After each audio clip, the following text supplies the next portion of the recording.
خامنەی لە ڕۆژی یەکشەممە لە سەرۆکی ئەمریکی جۆ بایدن داوای کرد شوێن پێ ترامپ نەکەبێت و پەیڕەوی سیاسەتەکانی نەکات لە فشارهێنانە سەر ئیران. بۆ تێشخستنە سەر هەندی لایەنی ئەم بابەتە ڕوودەکەنە لای هێمن سەیدی لێکۆڵەر و چاودێری کاروباری ڕامیاری کە ڕاستەخۆ لە ئەنگلستانەوە لە ڕێگای سکایپەوە لەگەڵماندایە. کاکی من خۆشاتنەوە بۆ بەڕامی کورد کۆنەکشن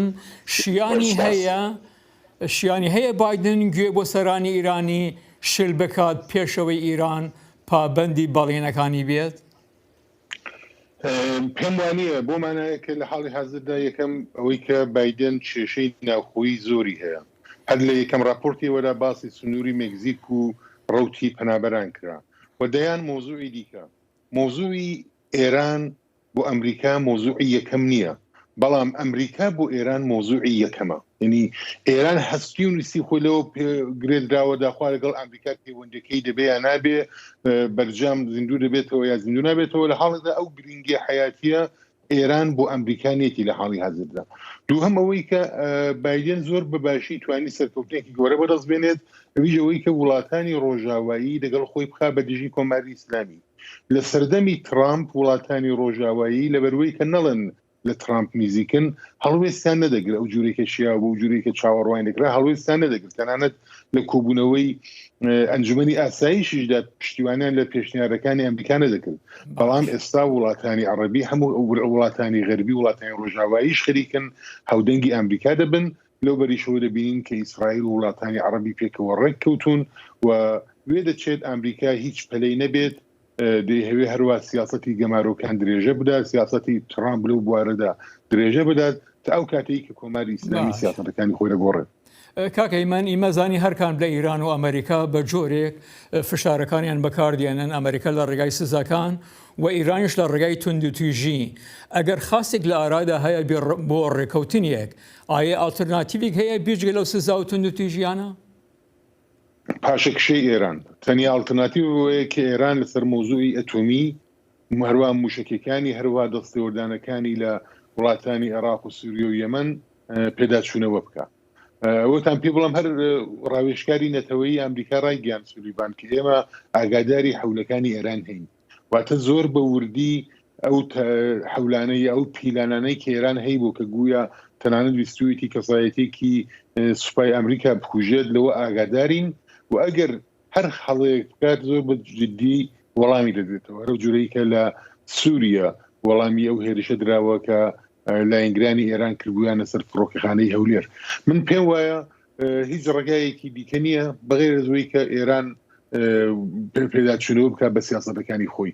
ئەم گەماروانەی ئەمریکا لا ناچێت، هەڕەشە گرۆشەکردن و یان هێرشکردنە سەر سەربازەکانی ئەمریکایی شتێکە کە ئێران یا بۆی ناکرێت یا دەبێت نرخێکی زۆری بۆ بدات، دەمێنێتەوە ئەوەی کە ئێران پاشەکشە بکات.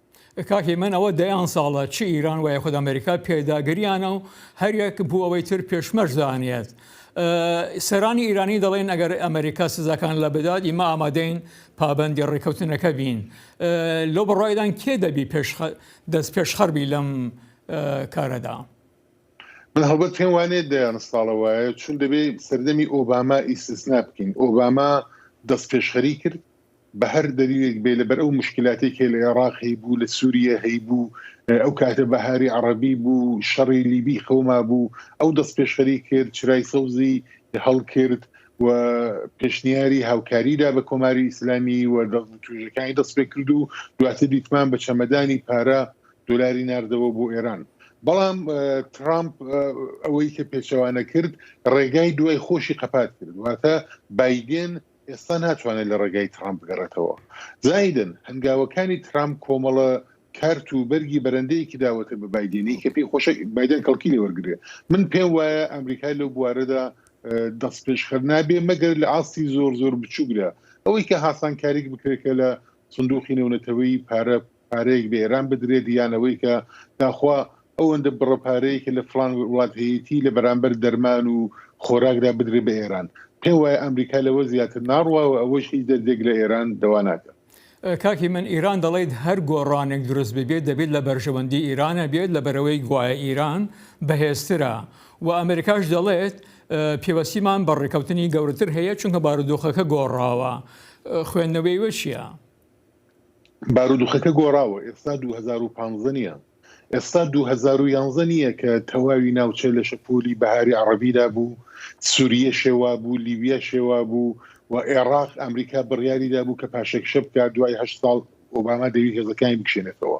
هەروەها 2016 نییە کە سووریا رووسیە بوو بە خاوەنی سووریەوە، ئێستا دەرکەوتۆ کە ئێران تەنانەت لە سووریا جێگەی نابێتەوە. ئێستا بیرڕای گشتی عێراق بدژی ئێرانە. ئێستا لە ئێران دوو جار ڕاپەڕینی جەماوەری کراوە ساڵەکانی 2019-2020. هەموو ئەوانە پێمان دەڵێن بۆ هەروەها ئەو گوشارە ئابووری کە ئێران لەسەرێتی و ئەو ناکارامەیی و نالێهاتوویی کە لە خۆیان نیشانداوە لە بەڕێوەبردنی وڵات کە ناڕەزایەتێکی بەرفراوانی جەماوەری ساز کردو ئەمریکاش لەوە ئاگادارە. هەموو ئێوانە لەسەرێک پێمان دەڵێن کە هەلومەرج گۆڕاوە، ئێستا لە خۆناغێکی نوێداین و ئێران بەهێزتر نییە، ئێران لاوااسترە لە 5 ساڵ لەمەوبەر یان 10 ساڵ لەمەوبەر. کاکی من لەو ڕۆژە بەڕێوەبەرەتی بایدن هاتۆتە سەرکار 8 بەیاننامەی لەبارەی مافەکانی مرۆڤەوە لە ئیران دەرکردووە. ئایا کێشەی مافەکانی مرۆڤ پەیوەندی بە بەرنامەی ناوکیەوە هەیە و ئاخۆ کێشەیەکی سەرەکیە بۆ ئەمریکا یان بەهانەیەک تەنها بۆ فشار دروستکردن؟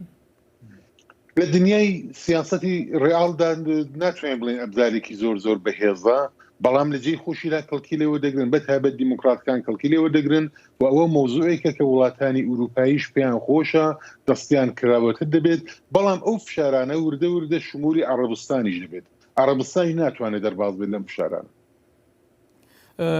کاکی من ئێستاکە ئالتەرناتیڤ چییە؟ ئەبی چی بکەن ئەگەر هەروەها بەردەوامت لە دژایەتیکردن خۆ بە دەرەنجامی ناگەن؟ چارە چییە؟ ئێران لە هەرسێک بواری ئەتۆمیەکەی و سیاسەتی موشکەکەی و سیاسەتی ناوچەیەکەیدا شکستی خواردو، تەنانەت لە ڕەوانگەی بەرژەوەندی دەتەوەیی حتا لە ڕەوانگەی بەرژەوەندی کاربەدەستانی کۆماری ئیسلامیەوە زیاتر لە 1 تریلیۆن دلار لە بەرنامەیەکی ئەتۆمی خەرج کراوە کە ئیمارات بە 1% و پارەیە خەریکە زیاتر لە ئێرانەکەی ساز دەکەوە، نیرۆگای ئەتۆمی ساز دەکە.